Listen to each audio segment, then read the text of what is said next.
Sing agama koturan, nagasugod kita sa pagtuon sa pulong sa Dios. Ang title sa aton pagatunan karon ginuuluhan siya, Praise be the name of God. Job 1 hasta sa 2 sa aton pagatunan. Ang aton nga memory text o kung key text naton makita sa Job 1 versikulo 21. Hubo ako nagagwa sa tiyan sa akon iloy, kag hubo magabalik ako. Ang Ginoo naghatag, kag ang Ginoo nagkuha. Baka mayuhon ang ngalan sang Ginoo. Mag-aampo. Sintak na ang Ginong Diyos sa kautohon. Yari kami Ginoo ng marapit sa imo. Tabangi ang taksa sa amon, tabangi ang nagapamati, bisan pag Ginoo ang katanaw sini social media. Ikaw maghahatag sa pagmamog na ining tanan ng minsay ang mangpan sa ngalan ni Jesus. Amen. Praise be the name of God. Job Kapitulo 1. Yari ang statement sa Ginoo para kay Job.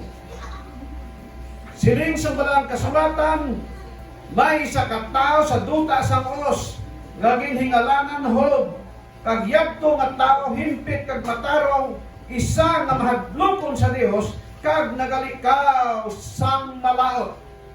Apat mga utod ka-virtues na ara kay Job sumala sa amo nga bersikulo. Una, sining pahimpit.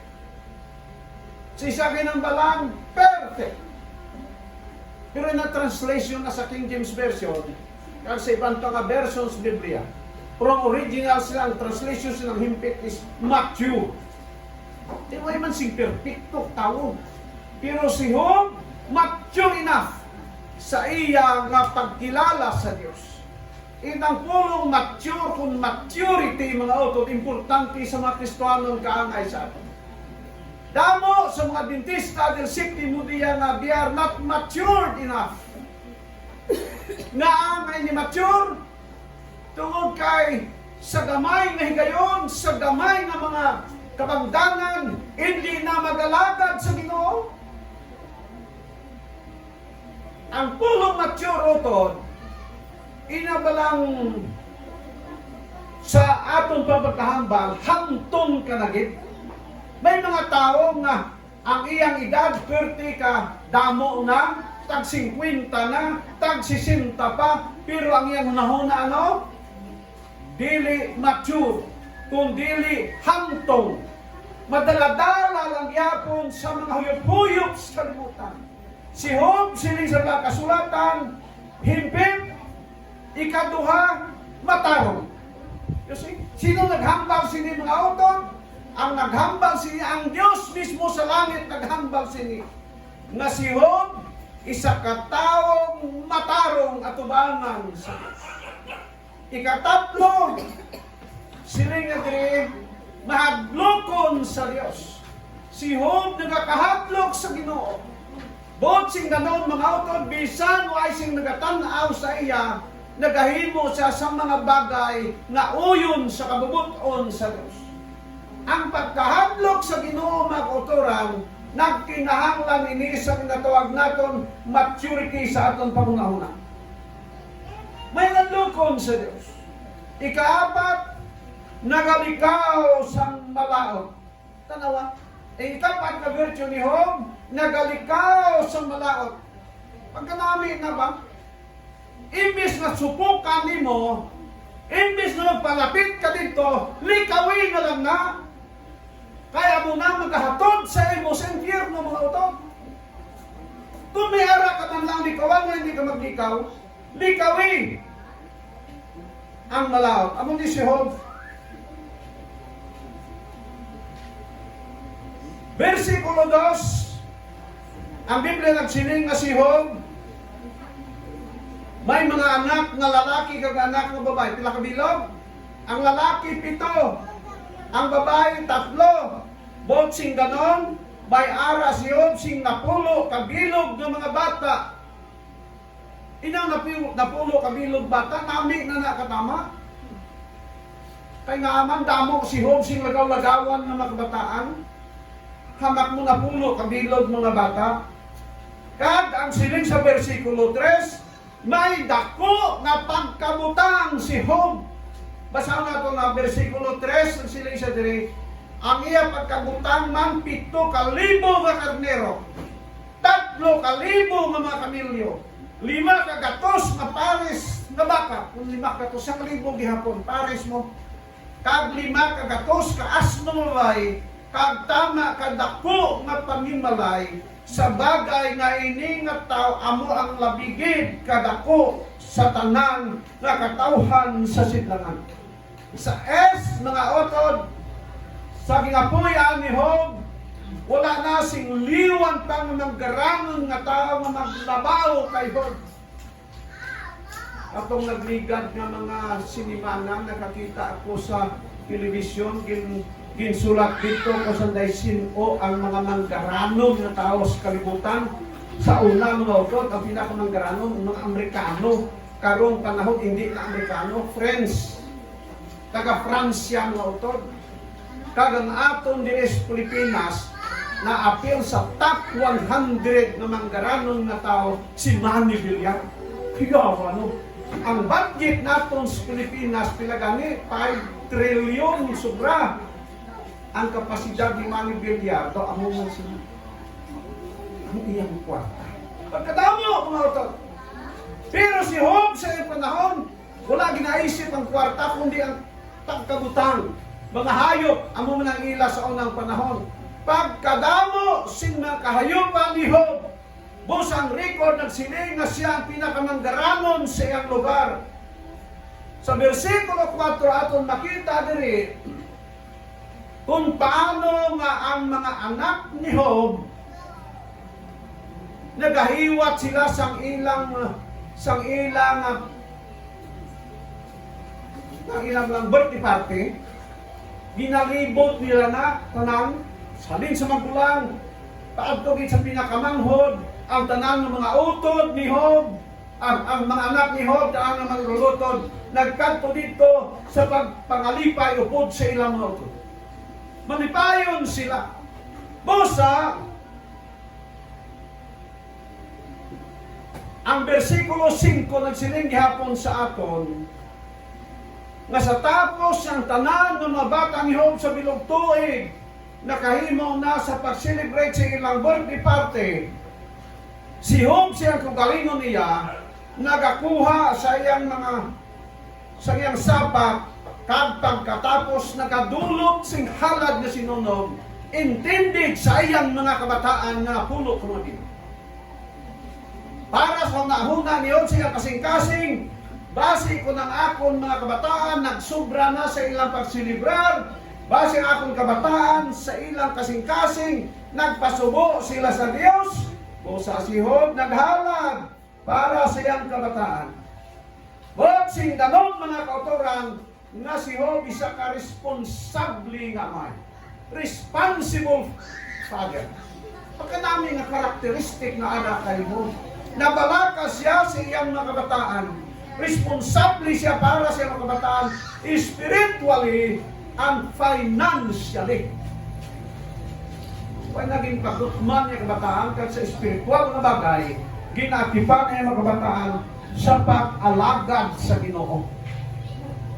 Una sila sa kanta na malipayo ng isang kapanimalay kung may ara Diyos sa ilang ginoo. Bisan ano kadamo ang imong kwarta, bisan ano kanami ang imong balay, bisan ano kanami imong sakyanan, pinakamahalo ng imong ginasuksok, kung ikaw kang imong panimalay, walay Kristos kinabuhi utod, kawang ang tanan. Way kapuslanan ining tanan mga kautoran. Si Job may dakong kabalaka may tungod sa eternidad sa iyang mga kabataan sa bagay na hindi mabakal sa kwarta. Eternity, hindi natin mabakal mga utod.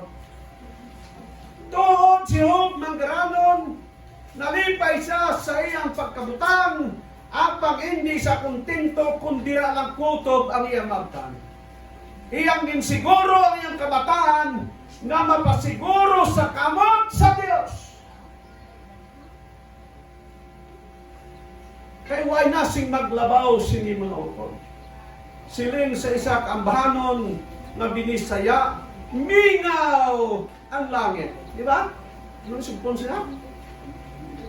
Mingaw ang langit. Kung ang pamilya dili madala, mga utod sintak na sa kagahon. Ang atong i-prioritize sa atong kinabuhi, amo ang Ginoo sa atong kinabuhi. Kung mag-alagad kita sa sining kalibutan, alagad na lang sing tininuod. Bisa masubo ako magnahuna sa mga katawhan sa Dios. Siling kay Tani Malin, siling niya nga manina, ang iban nagpabautismo, di kahon ay magsimbaw, di ito mahimo sa mga. May mga tao na ang pag-alagad daw pasapayan lang. O daw sugiran ko kamo, mawat makasulod sinilan sa mga langit. Kung ang pag-alagad mo, pasapayan nga pag-alagad. Why sinatawag natin commitment sa tubangan sa Diyos. Versikulo 6, ang record nagsugid sa aton nga sa isa ka panahon sina ang mga anak nga lalaki sa Dios. Way labot si Audrey. Ang mga anak nga lalaki sa Dios nagtilinipon sila. Then posible sa langit. Kay nasayod ka mo, kay balo ka mo, nga hindi lang ang aton kalibutan ang ginapuy-an sa mga kaangay nato. Sa ibang planeta may binuhat ang Diyos. Nagtipon sila dito. Imbes na si Adan ang atong representante dito, sino nagrepresent sa aton? Si Satanas, mga utod, si Lucifer ang nagrepresent sa aton dito. Abot na siya dito kay man nauntak ang pagsaka ni Lucifer dito sa kinarian sa mga langit. Panahon nga si Jesus nabugto ang ginhawa dito sa cross. O pag-abot ni Lucifer sila isang Ginoo. Pero kato panahon sa tanas ito, sinyanas! Din ko halin! Siling sa tanas, sa kalibutan, nagano ka to? Libot-libot, saka panaog, pag na lagaw-lagaw, tanaw-tanaw, bisan sa karon, gatanaw sa imo, sa akon mga otod, ini nga tao, magamay lang tingko, sini na magsulod simbahan, nanabiyan, nanyawa sina. Anong paborito yawa? Siling sa mga Ginoo. Wala nimo makita si Job. Si Job dayon gino-rekomenda, ako gino-apresyar sa Ginoo at tubangan sa yawa. Nakita nimo si Job nga walay tao nga kaangay sa iya sa duta, tao nga himpit, ang Ginoo nagambal, maadlokon sa Dios, kag nagalikaw sing malaot. Mga utod, kung ang katawhan sa kalibutan, bisan pa sa sunod sa iglesia, kung may kinaugali kaangay ni Job, walay problema sa iglesia, mga katurang. Walay husayon ng elder, walay husayon ng district leader, way problema sa iglesia kay ang tanan ng mga miyembro mahinaglukon sa Dios kag nagalikaw si Malao. Pero nga amang nga may problema sa iglesia tungod kay mga tungod kay wala mabatni sa nakauturan sa iglesia ang kaangay sa nabatna ni Job. Versikulo 9 ka 11. Saan din pronounce ang Ginoo kung ano si Job, silin man niya sang yawa. Nahimo na si Job na matinumanon, nahimo na si Job na aktibo sa iglesia, nahimo na si Job na mahilatagon siya ikapulo tungod kay ikaw nagproteksyon sa iya. Siling sa record, kay ang iyang tanan nga pagkabutang ginkudalan mo. Panawa na. Mga utod, ang Diyos nagakudal sa tagsa naton ka mga palibot sa atong panimalay. Bisan pa sa iglesia, maklarong ginhambal din. Ang na kung may mag-abot gani nga pandemic, kung may abot gani nga mga problema mga utod, karon ginakulbaan ang mga tao puno kay may ara na pangako sa mga kabataan, ginakuhaan sa mga internal organs, mga kauturan, hindi tamalisang siningtanan. Kay ang Diyos nagakudal sa pangmalay sa katawan sa Ginoo. God will protect us. Di ka magpabayaan sa Ginoo. Ang Diyos magasuplay sa aton bisan pa sa tunga sa El Niño pinuminon mga utod. Hindi ka magupang. Sino yung isang yawa? Ikudalan mo. Ano mahimo ko? Sa aton pautod, kung hindi itugot sa Ginoo, kung ano matabo sa aton, why mahimo ang yawa? Kaya ginabantayan kita sa Ginoo. Not unless itugot sa Ginoo. Sila sa Ginoo kay mo kay Satanas. Ala sige, ginatugyan sa imo. Pero ang dami ang iyang kinabuhi. May warning yapon. Hindi pagtanduga ang iyang kinabuhi. Itugot sa imo. Ang natabo kayo mga utod, gintugot sa Dios. Tungod kay Ginoo nakakita kung ano kapasidad ni Job, nabisan pa mag-abot sa kaangay sini, nakatindog siya sa mga pagsulay. Mga kauturan, hindi kita pagsulayon sa isa kabagay, hindi natin makaya. Ang Ginoo nakatugot sa pagsulay na makaya natin pasalubong.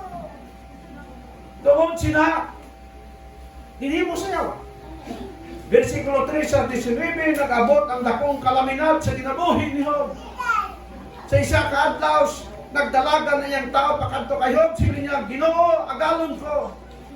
Ang mga baka nga ginarado, kag ang mga asno nga nagapanghalab, nag-abot ang mga sidyanhon, ginpangkuha, kag ginpamatay ang mga alagad. Ako lang isabi.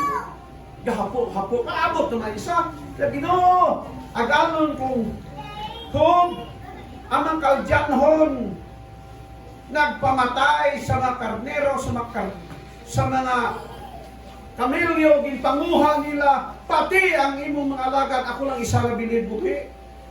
Oh, sunod-sunod. Sunod salamat ang report, sinagalon kong Job, ang tanan nimong kasapatan na ginabantayan ko, nag-abot ang kalayo halin sa langit, kaging pangsunog sila tanan, o sila kamatay, ako lang isa bilid.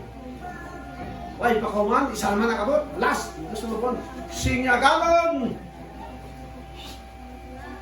Ang imong napulo ka mga anak, nagkaon sa balay silang kamagulangan. Kay birthday man to, nagkaon sila. Pagkatapos, naghuyok ang hangin na makusog. Kag naigo ang balay. Tanan na imong bata mo napulo kabilog. Patay sila tanan. White bilin, bisan isa, ako lang nabilin nga imong sulugon. Versikulo 20-21 na siling ni Job, praise be the name of the Lord. Pagkalami mga utod, ang pag-abot sa mga pagsulay sa kinabuhi ni Job, sa kasakit, sa panimalay, bisan pa sa aton sa iglesia, nakita sa Ginoo nga ikaw ginauyog, ang kaaway sa kaaway karang Ginoo hindi magpabaya sa iyo. Kung ginauyog kita mga utod, ang Ginoo hindi magpabaya sa aton. Agod yung aton pagtuo dili maguya. Agod yung aton pagkalakad sa Ginoo magapadayon. Despite sa mga calamity na natabo sa aton kinabuhi. Romans 8:28 ang siling niya. All things work together for good to them that love. Chapter 2 verse 1 sang Job gihapon. Ikaduhang higayon, nagtipon ang mga inanak sa Dios, sino sa trono sa Ginoo, nag-abot liwat sa tanas. Sa Ginoo, nasty kang mga halin. Dito sa kalibutan, as usual, lagaw-lagaw, trupanilag, pananaw-tanaw. Di sila na sa Ginoo. Wala mo bala matawag di si Job. Si Job gihapon, naging mo sa Ginoo example. Mga utod, kung ikaw ka ako, magmatinamanon ka ngayon ni Job, ang Ginoo mag-ahimo sa imo kag sakon na ehemplo at tubangan sa away nga mong yawa. mas siguro ang Ginoo. Wala mong lamang talupang di. Mga iglesia sa MB Patrimonio Memorial SD Church, mga matinumanon ng mga katawhan, panahon sa fellowship, huwag nagasayang, huwag nagkanugon sa ilang kwarta sa pagbulig para sa buhaton. So kaangay sila yung hambal sa Ginoo sa puti ka malipay sa mga ito. Sila isang Ginoo sa iyo, ay mo lamang talupang di siya. Sila isang nihog naman niya, o kung sila isang yawa, tulang sa tulang, panit sa panit, ang tanan ihatag sang tao, basta hindi lang siya mapatay. Dito sa may Libuo, gintambangan ang tagiya sa motor. Anong tabo ito? Ikuha ang motor. Okay? Kay lagso na pa. Anong tabo? Patay. Pero may isang ara dito, pang motor, at lagan siya. Wala. Hatang ng motor. Ang motor makita, ang kinabuhi di makita. Sila isang yawa sa kayhog. Ako sa Ginoo. Tulan sa tulan. Panit sa panit. Bisan tuod nakuha ang tanan ni Hug na pagkabutan kay maayo man yung lawas. Pero testingin ko no, magpalapian na siya kung hindi siya magsikway sa inyo. Silin sa Ginoo siya, silin sa Ginoo.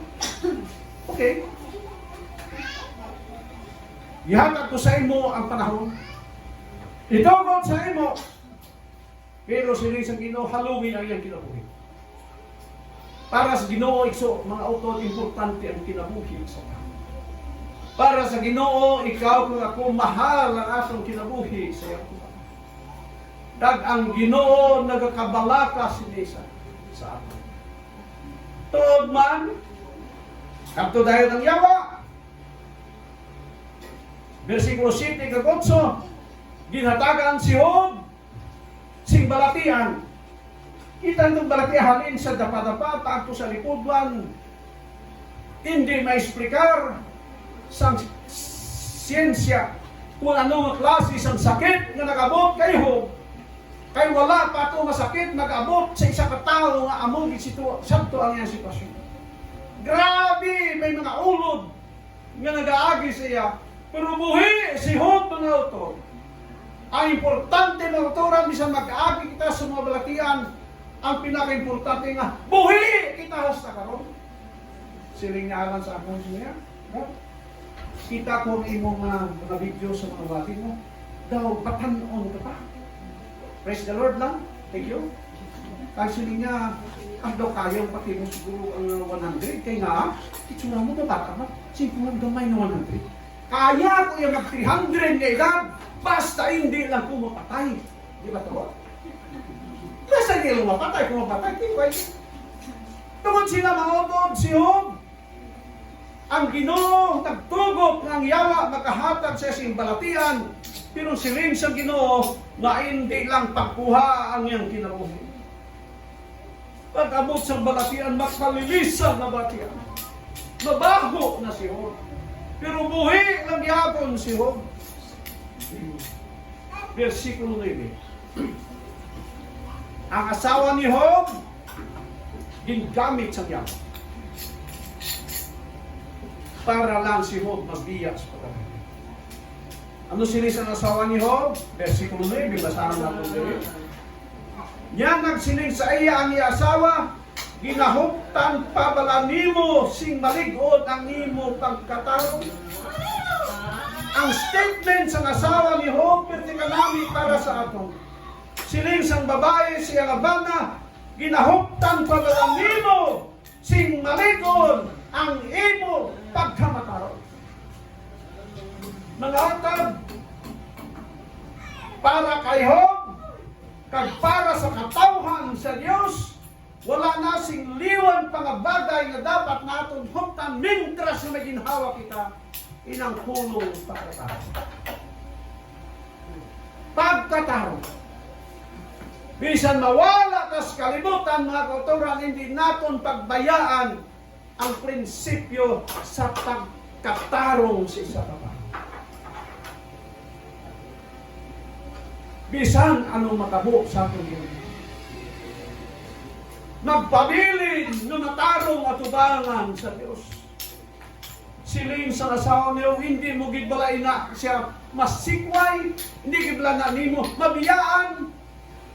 Ang asawa ni Job na amutani ang pinakamalapit sa iyang kinabuhi, gingamit sa kaaway sa pagpaluya kay Job. Ang yawa madamo sing pamaagi para nga ikaw ako magluyas po lang. Asawa, number 1, mga anak. Mga paryente nato, magpalasay sa aton pag-alagad. Mga abya naton, or mga church members sa iglesia, church workers, kag ang mga tao na malapit sa atin, ang yawa magagamit sa inyong tanan. Para kayo, despite sa sining tanan na natabo sa iya, wala niya ginkabiga ng ilang mga advices, mga maayong advices. Sa natabo sa iyang kinabuhi, mga utod, isa lang firme ang ginahambal ni Job. Praise be to the name of God. Dalayaon ang ngalan sa Ginoo. Verse 10, siling ni Job sa versikulo 10. Habang siya nagsiling sa iya, nagapamulong kasubong sang nagpagpamulong sang isa sa mga babayi nga kulang-kulang. Batunon bala naton ang maayo sa kamot sa Dios, pag hindi naton pagbatunon ang malahot sa sini tanan, wala makasala sa Job sa iyang marito. Siling ni Job sa iyang asawa daw, babae kang kulang-kulang. Mga utod, bantayan nato ng aton tagsa kang mga bibig sa pagbungat sa mga pulong. Kay base sa aton pagbungat sa mga pulong para ng ibang nagaluya, kaangay ta sa asawa ni Job, ano mo to? Kulang-kulang. Imbes nga pagkasigon, ginpaluya ni mga tao. So nahimo kang kulang-kulang. Kung sa in-English pang pagkamarang mo na abnormal. Dili ka abnormal, normal ka, pero ang imong reaksyon sa mga panghitabo sa sining kalibutan, it is an abnormal reaction sa kinabuhi. Binormal mga igsoon. Ang asawa ni Job, igamit sa yawa, but still si Job, ang iyang commitment sa Ginoo, praise be the name of God. Dalayawon ang ngalan sa Ginoo. Si Job, determinado siya sa pag-alagad sa Ginoo. Sa bugos niyang kusog, sa bugos hunahuna, kag sa bugos niyang tagipusoon. Amoy na ang iyang commitment sa tubangan sa Ginoo. Isa ka commitment na hindi ini mabungkag sang tawhanon nga mga pagsulay sa Ginoo. Isa ka commitment na ginapangita sang Ginoo sa aton tanan. Tuod mag-aabot sa aton ang mga pagsulay sa kinabuhi. Mag-aabot ang makaluyahon sa kinabuhi.